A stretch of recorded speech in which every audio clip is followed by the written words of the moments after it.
I saw a story this week on CNN about a minister in Gainesville, Florida, who has declared September 11th of this year Burn the Quran Day. Thank you for your reaction. That was mine. This guy is a minister at a non-denominational church called the Dove World Outreach Center. He said all kinds of disparaging, insulting, inaccurate things about Islam that I'm not going to repeat from this pulpit. His message is about hate and fear, and I can assure you there is nothing in the Gospels, there is nothing in the teaching of Jesus Christ that says anything about burning the holy texts of other traditions. It is not there. The proposed burning of the Quran is obscene. It is not the work of peace. It is not the work of understanding. It is not the work of building bridges. It is insanity. Now, the good news is there are a lot of groups, a lot of churches, even the National Association of Evangelicals, who are condemning this action and urging the church to cancel their event. A conversation about God demands grace and openness, a willingness to learn, to have our own ideas challenged, our convictions questioned. These are the hallmarks of humility. When I was in seminary, I read from someone whose name is lost to me now, when you speak of God, your voice should shake a little. You know, Jesus had no time for religious know-it-alls. He saved some of his harshest criticism for church leaders, for the Pharisees, the religious leaders who were so certain about who was out and who was in, who was holy and unholy, clean and unclean. Jesus was forever taking all this religious certainty and turning it on its head. And we can only imagine what Jesus would have said about Pastor Terry Jones and his Burn the Quran campaign. I think he would say, this has got to stop. Followers of Islam believe that the Quran is a collection of revelations received by the Prophet Muhammad from God about 1400 years ago. They believe that Muhammad was the last of a series of prophets and teachers and messengers that included Adam, Moses, Jesus, Abraham, all names revered by us as well. The word Islam means peaceful surrender to the will of God. The Quran was written at a time when the Muslim people were being driven from their homes, persecuted, and killed. The Old Testament was written at a time when Jewish people were being driven from their homes, persecuted, and killed. And religious scholars will tell you that most holy scriptures have stories of war and violence in them. Throughout history, most faiths have used these texts to justify violence.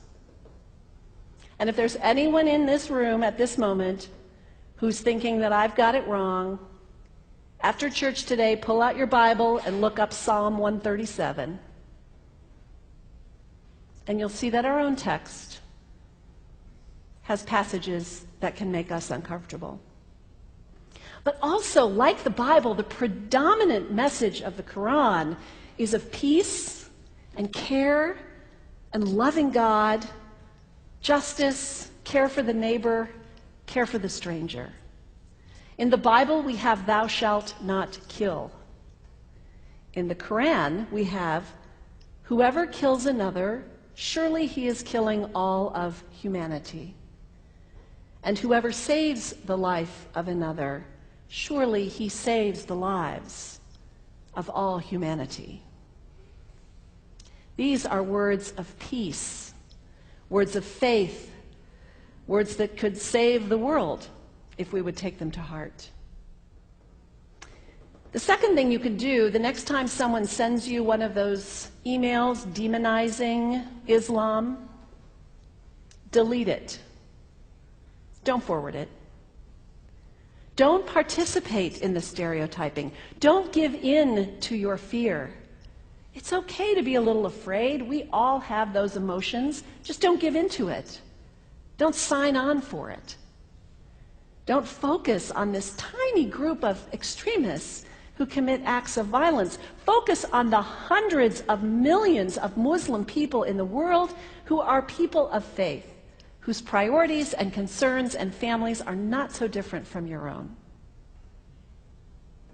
And third, when you think of Muslim people, think of individuals. Think of the professor at Ohio State. Think of the engineer at Honda. Think of the teacher at the elementary school down the street. When you think of Muslim people, remember those who died on 9/11, not the hijackers. There was only a handful of them. Remember Mohammed Sunhami Hamandi. He was born in Pakistan. He came to the United States as a small child with his parents. He played high school football. He went to college. He became a part-time ambulance driver.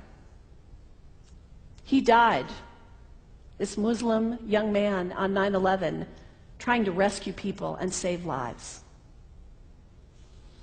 When you think of Muslim people, remember Mohammed Salahuddin Cloudhurry. He was a waiter at Windows on the World, which was at the top of the World Trade Center. He died that day. His wife had their baby 2 days later. When you think of Muslim people, remember Rama Salih. She was a woman, 28 years old. Her neighbors described her as fun and outgoing and generous. And she died on American Airlines Flight 11, 7 months pregnant with her first child. Remember the founder of the Islamic Circle of North America, who worked in the World Trade Center and also died on September 11th. That same group now is giving away tens of thousands of copies of the Quran in response to the campaign about burning the Quran. In the language of their own tradition, they are spreading words of faith and peace and hope. One of the ladies at the 8:30 service this morning said to me after, maybe we should declare September 11th, buy a Quran and read some of it.